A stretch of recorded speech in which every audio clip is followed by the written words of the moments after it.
Hey guys, how's it going? Michael Troy here.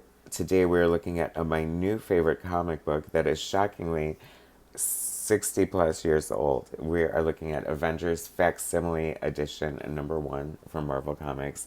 It is so good, so much better than I could have ever dreamed of. If you guys are unfamiliar with it, you are in for a treat. That is what we're looking at today. So subscribe to my channel if you haven't already. Hit that like button and let's get right into it. This is so good and so iconic. I am a big Avengers fan. I don't know why I never I don't think I've ever read like the first issue of the Avengers. I love these facsimile editions that Marvel is putting out because they're they give us a chance. I mean, you could probably read them digitally, but it's a great chance to like read a book that you never had the chance to read, and the great printing of them. Look at this gorgeous Jack Kirby cover. Earth's Mightiest Heroes: Thor, Ant-Man, Hulk, Iron Man. This story is so good. Like, it is so good. I was a late comer as far as Jack Kirby, so that might be why I never like really sought this stuff out before. But wow, like just the minute I opened this first page, I was completely blown away. I can't imagine being like a young comic book reader in the 60s and this being like one of your first comic books and just this awesome like splash page of Loki just looking so menacing and so cool. The art is so great here. I love this little roll call of the Avengers, written by Stan Lee, drawn by Jack Kirby, inking Dick Ayers. I do like the Dick Ayers inks here. I'm more of a fan of the Sin Out inks. He's probably the most popular inker for Kirby, but there's a little bit of a lighter line here, but I think it looks really great with the art. We open with Loki, ne'er do well, causing shit, wanting to stir trouble with Thor. He's exiled to Asgard, so he has to like astrally project. And I just love, see, this is like one of the great like comic tropes, and you're getting it like all the way back in Avengers, like one. I mean, Jack Kirby just knew how to tell an exciting comic book story and just use all these little tricks and tropes and devices. I just love the eyeballs, like as he's sort of like spying on Don Blake and like the Hulk and like scheming and plotting. So you just get little glimpses of his eyeballs to know that he is there sort of watching, and it is just beyond. It is like such a great storytelling device. I love it. And this image here, I would love, of course, post image era, this would definitely be a cover or a splash page. And one, two, three, four, 8 panels, and it's still the money shot of the page. It looks so good. I love this panel so much. I mean, the sheer amount of detail and just artistry that Kirby puts in here with his storytelling, and you know, to have like this many characters just running across the page. I love the Baxter building. It always makes me so happy to see it, and that design. It's so iconic. Um, I love also just the whole, you know, you can see that this was very verbose. I mean, obviously, you think Chris Claremont writes a lot. Well, I think he obviously went to the Stanley School of Flowery writing. I mean, it is dense. Like most modern comics take about 30 seconds to read, and this, it takes 10 minutes to read one page. I just love, I like it's such a moment in time, just like so silly. Like, this must be like, 60 years ago, this was probably fresh and original, and it seems like such a silly trope now, but I love Hulk like holding up the train track and the train like whooshing over him. There's just so many little gimmicks like that in here that just are so fun, and sometimes like just super amazing and clever, and just sometimes just so ridiculous. And I love seeing Iron Man change into his like big ridiculous costume. Like, how does this even work? Like, what would that even look like in real life? Is that like a metal skirt, or like is it moving? Is it malleable? I mean, it kind of looks like it there, right? but just fun nonetheless. Just little. So the teen, who are these? The Teen Brigade. Like, since there was no Avengers, there was the Teen Brigade, and I don't know what they were gonna do, but they seem to be able to eat sandwiches and listen to news reports. They somehow get a message to Reed Richards, who is like, "We are way too busy." Um, I also love the moment in time how like sexist and misogynist everything is, um, like especially between Hank Pym and Janet Pym. Um, like she keeps going on about how gorgeous Thor is, basically saying like she wants to screw him, and Ant-Man's like, chill ho, basically. And I love this. So they're part of this meeting with the Teen Brigade. I know it's so convoluted, and but they're so tiny that they have to stand in front of this projector and project images of themselves somehow on the wall, and be heard via that technology. This is so the best too. Like, forget Clark Kent and Superman. To conceal his identity, the Hulk put on white lipstick and joined a circus. And people thought that a big green monster that was strong couldn't possibly be a real man. Or the Hulk that what nobody's heard of.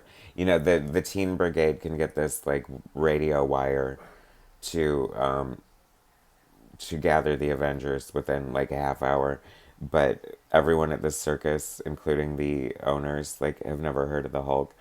Um, a little white lipstick goes a long way, but like just the whole thing. I mean, come on, could you imagine? Like this is the first comic you ever read, or like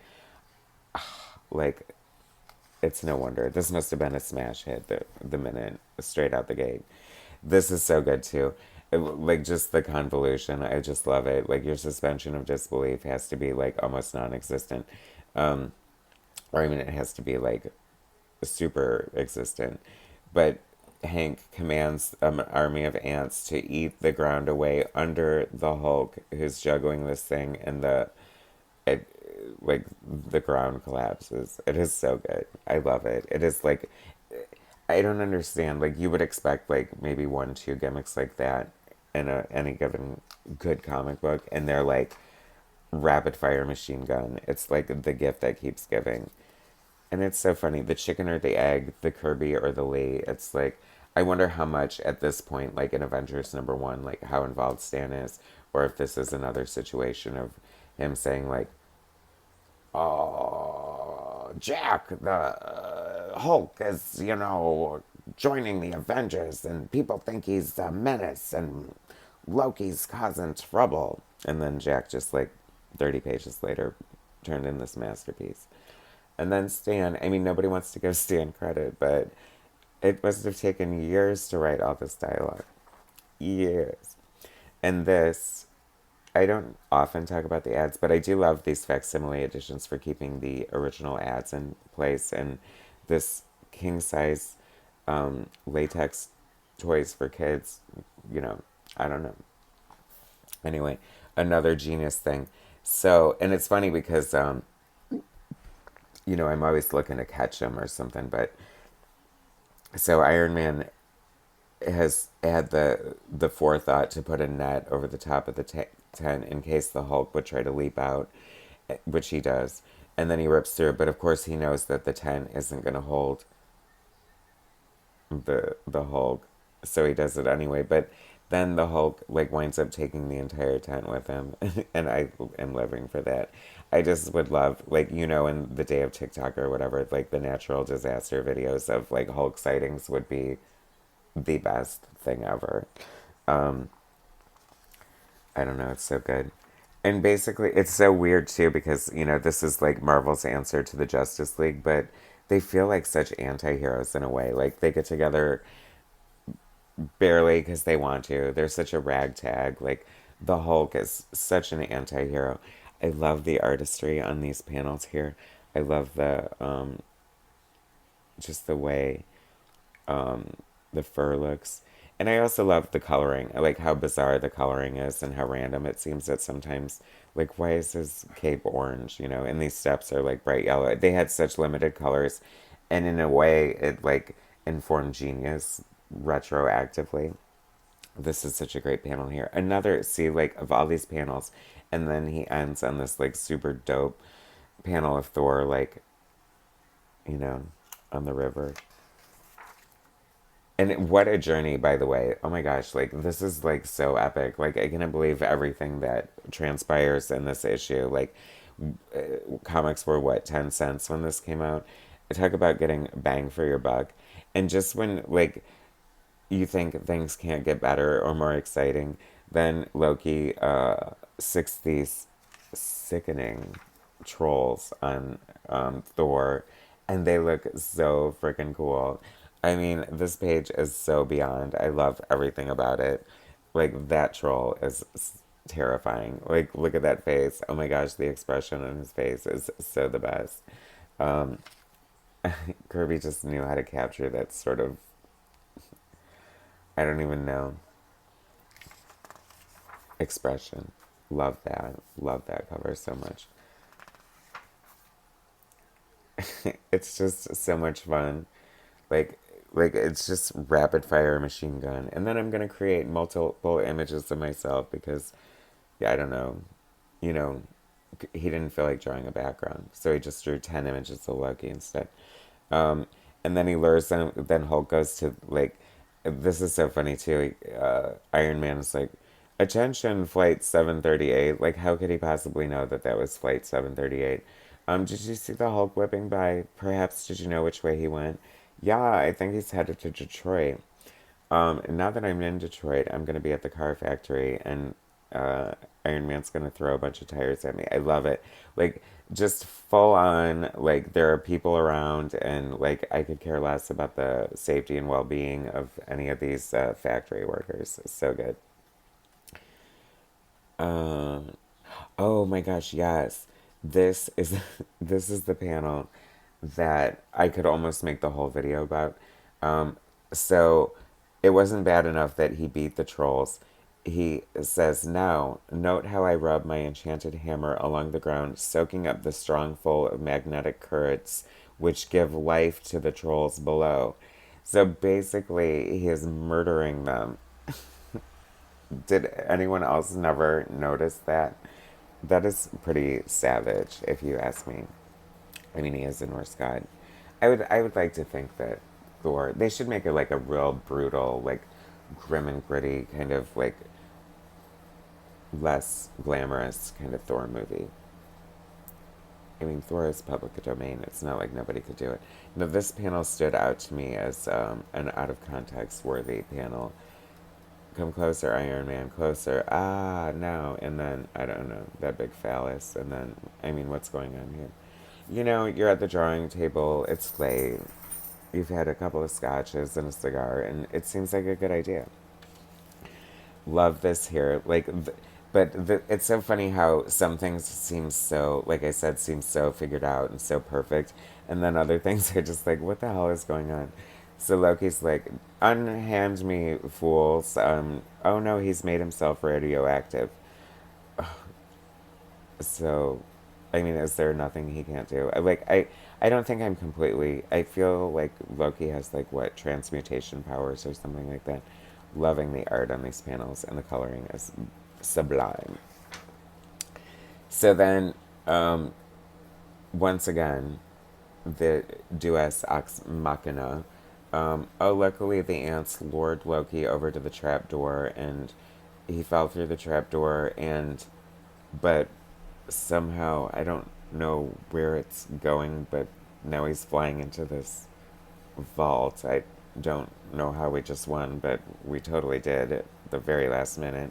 Oh, and by the way, we should stay together and fight crime, because we'll never be beaten, for we are the Avengers. And thus is born one of the greatest superhero teams of all time. Powerful, unpredictable, brought together by a strange quirk of fate, the Avengers are on the march, and a new dimension is added to the Marvel Galaxy of Stars. And that was so awesome. Oh my gosh, you guys, so good, right?